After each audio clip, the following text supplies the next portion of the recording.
সকাল থেকে যে কাজ স্টার্ট হবে একদম রাত অবধি চলতে থাকে।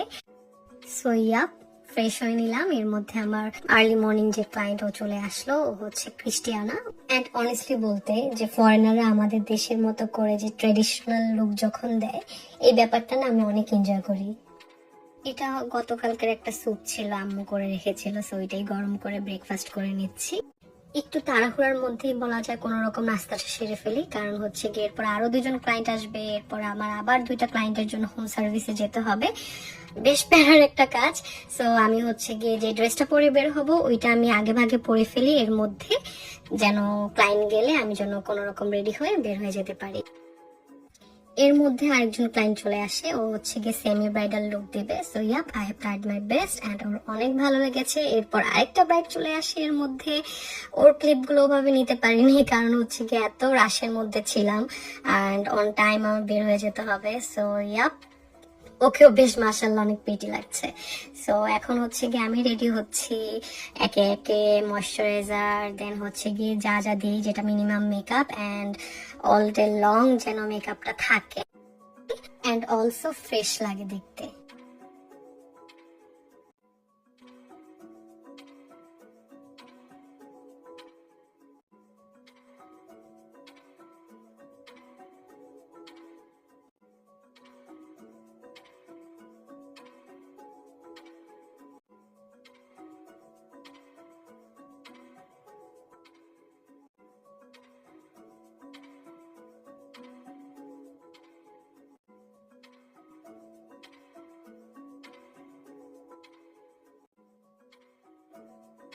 অ্যান্ড এই চুলের রাবার ব্যান্ড আমার সবসময় হাতে থাকে, আমার মাস্ট হ্যাভ একটা প্রোডাক্ট।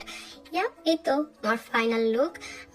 সবকিছু মেসড আপ হয়ে আছে, যাই হোক এখন হচ্ছে কি আমার গাড়ি চলে আসে, এখন আমি রওনা দিলাম।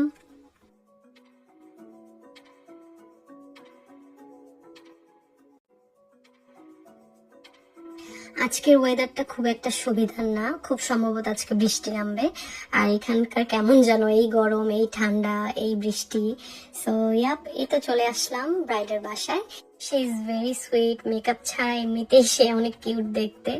আর ও হিজাব পরবে, সো ওভাবে করে আমি মেকআপটা যেন খুব লাইট অ্যান্ড সুদিং হয়। আমরা একটু ব্রেক নিচ্ছিলাম, নাস্তা খাচ্ছি, অ্যান্ড এইটা অনেক মজা হয়েছে। এই শেকটা, এটা ওয়াটারমেলনের একটা শেক ছিল। আর আমার কেন যেন মনে হয় বদনাম হয়ে গেছে নাকি জানি না, যেখানেই যাই হচ্ছে অনেক অনেক খাবার রেখে দেয়, মানে একটা নাম হয়ে গেছে যে মেকআপ আর্টিস্ট অনেক খেতে পছন্দ করে।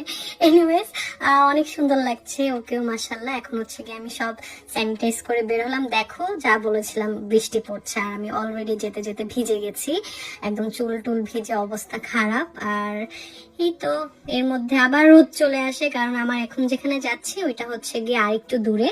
সো যেতে যেতে প্রায় সন্ধ্যা হয়ে গেছে। ইউএস এর একটা মজার ব্যাপার হচ্ছে, সামারে এখানে 8:30 থেকে 9টার মধ্যে হচ্ছে গিয়ে রাত হয়। সো এর জন্য দেখা যায় হিউজ একটা টাইম থাকে হাতে। যাই হোক, আমি ব্রাইডকে সাজানো স্টার্ট করলাম অ্যান্ড ও অনেক সুইট, অনেস্টলি স্পিকিং।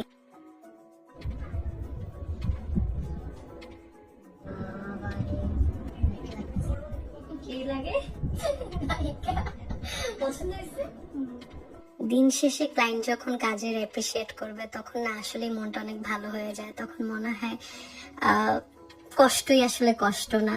যাই হোক, এখন হচ্ছে আমি আমার গাড়ির জন্য ওয়েট করছি। সো এর মধ্যে হচ্ছে গিয়ে এখানেও আমার নাস্তা দেয়। আমি হচ্ছে গিয়ে ব্রাইডের সাথে অনেক অনেক গল্প করছিলাম, ব্রাইডের বোনও ছিল, সবার সাথে গল্প করতে করতে আমি আমার নাস্তা শেষ করি। এর মধ্যে গাড়িও চলে আসে, অলরেডি রাত হয়ে গেছে, এখন বাসার দিকে যাচ্ছি।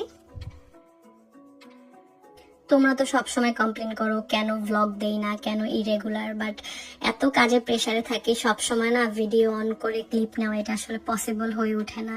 রাত প্রায় 11টা বাজে, বাসে ফিরে আসছি, এসে দেখি মা হাঁসের মাংস রান্না করেছে। তো মা খুব মজা মজা করে মেখে খাইয়ে দিচ্ছিল, আর সারাদিন পরে ভাত খাচ্ছি। আমি না হচ্ছে গিয়ে খুবই কি বলে ভাত পাগল, মানে আমার দিনে একবার খেতেই হবে।